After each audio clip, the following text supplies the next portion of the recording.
Auto proper maintenance smoke purifier.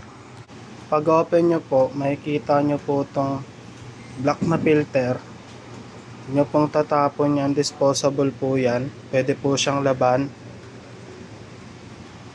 Every 2 weeks, pag malakas yung loading, ganyan na po yung filter nya na white. Yan po, madumi na. Pwede nyo na po siyang refilan, palitan. Disposable po to.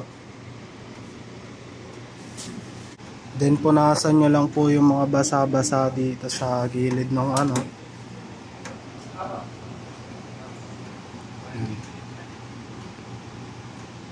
Filter nya okay pa naman po yan.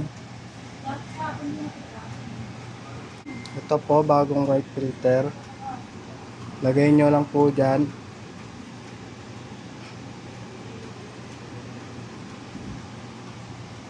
Then balik nyo tong black.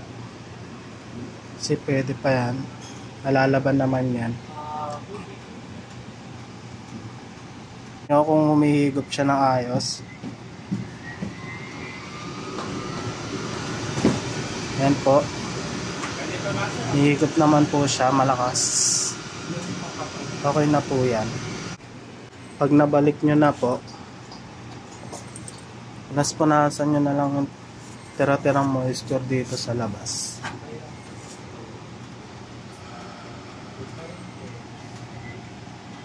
Ayan po, working naman po siya. Ayan. Malakas na yung higop niya.